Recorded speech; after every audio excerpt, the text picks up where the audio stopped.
Selamat malam Bapak Ibu, Saudara-saudari yang dikasihi Tuhan kita Yesus Kristus. Terimalah salam dari HKBP Kernolong, HKBP tertua di Pulau Jawa.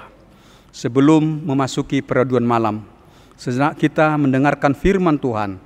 Marilah kita mempersiapkan diri, kita berdoa. Ya Allah Bapa, kami bersyukur karena Engkau telah memelihara hidup kami dan memberkati kami bekerja sepanjang hari ini. Saat ini kami mau merenungkan firman-Mu. Kami mohon kuasa Roh Kudus memampukan kami menghayati firman-Mu dan mempedomaninya dalam hidup kami.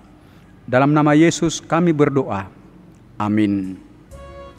Renungan malam bagi kita sesuai dengan nas bacaan malam dalam Almanak HKBP tertulis dalam surat 1 Timotius pasal yang kelima, ayat 1 hingga ayat yang ke-8.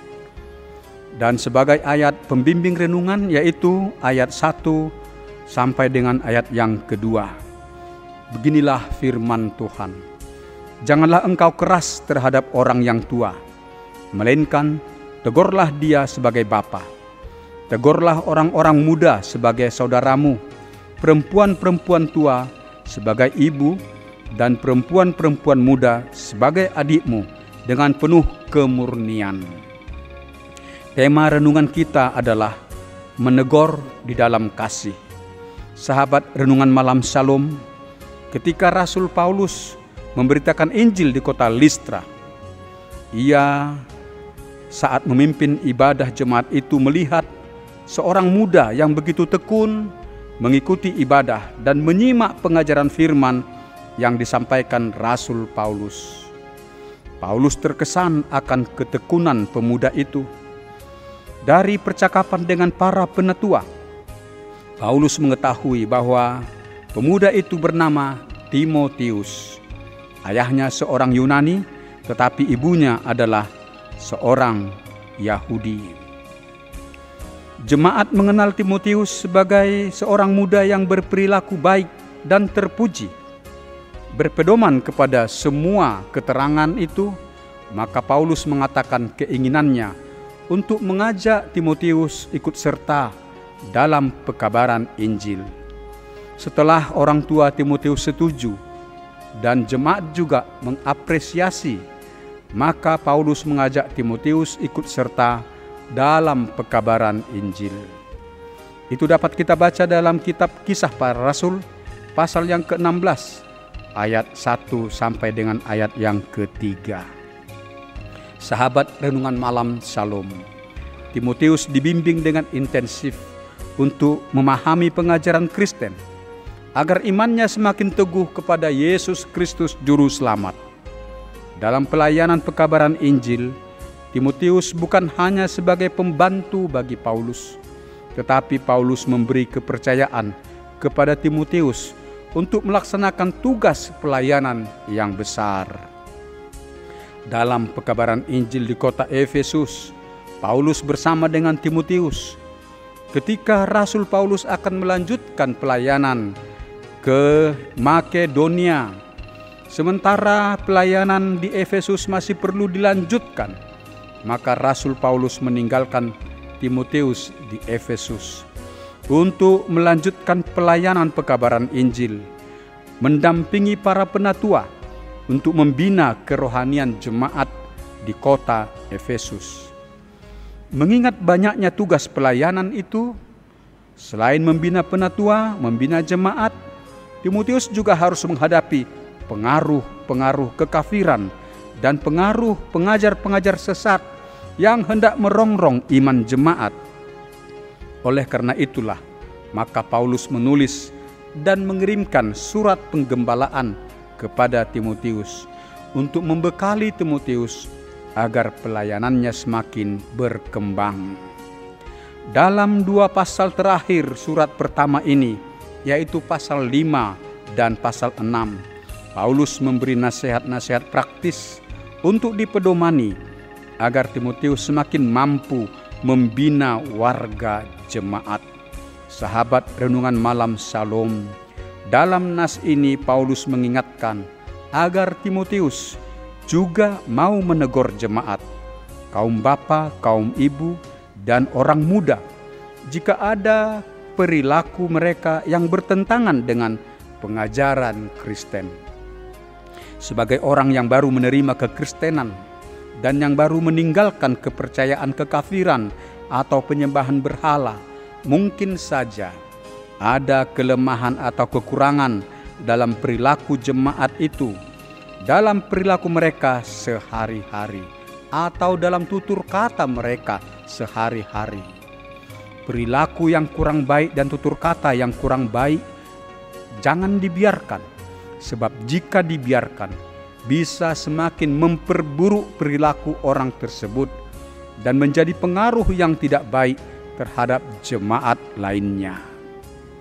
Sahabat renungan malam Shalom, tetapi dalam hal menegur seseorang itu, Timotius harus mengingat bahwa ia harus menegur seseorang di dalam kasih. Menegur seorang bapa sebagai bapa, menegur seorang ibu sebagai ibu, menegur orang muda sebagai saudara atau saudari. Itu berarti bahwa Timotius dalam hal menegur itu haruslah sopan, harus hormat dan penuh kasih. Dengan menyampaikan teguran dalam sikap sopan, hormat, ramah, dan kasih, tentulah orang yang ditegur itu tidak merasa terluka dan tidak merasa dipermalukan, tetapi dapat menerima teguran itu untuk memperbaiki kesalahan, sehingga sikap atau perilaku hidupnya ke depan akan lebih baik dan lebih benar. Sahabat renungan malam Shalom, kita juga terpanggil untuk saling menegur di dalam kasih terhadap saudara seiman atau sesama di sekitar kita. Dan kita pun harus bersedia ditegur oleh seseorang atas kesalahan atau kehilafan kita dalam tutur kata dan juga dalam perilaku hidup kita. Mengapa kita harus saling menegur dengan sesama kita? Karena pribadi kita tidak luput dari kesalahan atau kekurangan, baik dalam tutur kata, sikap, dan perbuatan. Maka ibarat cermin diri kita ini bagi teman kita, dan teman kita juga ibarat cermin bagi diri kita. Cermin tidak hanya menampilkan hal kerapian kita, tetapi juga menampilkan hal kekurang rapian kita, sehingga kita bisa merapikan apa yang kurang rapi. Demikianlah dalam hal menegur itu, orang lain bisa melihat atau mengetahui hal apa yang salah atau yang kurang baik dalam tutur kata atau perilaku hidup kita. Dan kita juga bisa mengetahui hal apa yang salah dan yang kurang baik dalam tutur kata dan perilaku teman atau orang di sekitar kita. Maka kita terpanggil satu dengan lainnya. Haruslah kita mau menegur orang pada kekurangan atau kesalahan mereka, pada kekhilafan mereka. Tetapi dalam hal menegur itu, haruslah kita pedomani bahwa kita menegur dengan kasih. Menegur seseorang dengan sikap hormat, sopan, ramah, sehingga jauh dari kesan menyalahkan, jauh dari kesan hendak melukai perasaan atau mempermalukan mereka. Menegur di dalam kasih akan mempererat persaudaraan, menumbuhkan kasih yang lebih baik, sehingga tetap terjaga kerukunan dan kedamaian. Pengajaran hikmat dalam kitab Amsal pasal yang ke-6 ayat 23 mengatakan, karena perintah itu pelita, dan ajaran itu cahaya, dan teguran yang mendidik itu jalan kehidupan. Dari pengajaran hikmat itu dapatlah kita pahami bahwa bila kita menegur di dalam kasih seseorang atas kesalahan mereka atau kehilafan mereka, itu berarti kita menuntun mereka ke jalan kehidupan. Dan bila teman atau orang lain menegur kita atas kehilafan dan kesalahan kita, berarti kita dituntun ke jalan kehidupan. Baiklah kita menegur sesama kita di dalam kasih. Demikianlah renungan bagi kita malam hari ini. Marilah kita berdoa. Allah Bapa yang Maha Pengasih, kami bersyukur karena kami telah mendengar firman-Mu. Materaikan firman-Mu di dalam hati kami. Firman-Mu itu menuntun kami ke jalan yang benar. Kami harus bertekun membangun persekutuan kami di dalam kasih. Kami harus saling menegur di dalam kasih atas kehilafan dan kesalahan kami, agar kami dapat memperbaiki hal-hal yang kurang baik dalam perkataan atau perilaku hidup kami, agar terbina kehidupan yang rukun dan damai dalam persekutuan kami jemaat-Mu dan juga kerukunan di lingkungan kami. Ya Allah Bapa, berkatilah jemaat-Mu yang sakit, yang dirawat di rumah sakit atau yang dirawat di rumah, agar mereka sembuh dari sakit mereka. Berikanlah penghiburan bagi yang berduka. Engkau melepaskan mereka dari kesesakan dan menganugerahkan sukacita bagi mereka. Pelihara hidup kami dalam istirahat malam hari ini, dan Engkau menjauhkan mara bahaya dari kami. Bangunkan kami esok pagi, dan persiapkanlah kami untuk bekerja dengan tekun, dan berkati kami agar berhasil dalam pekerjaan-pekerjaan kami.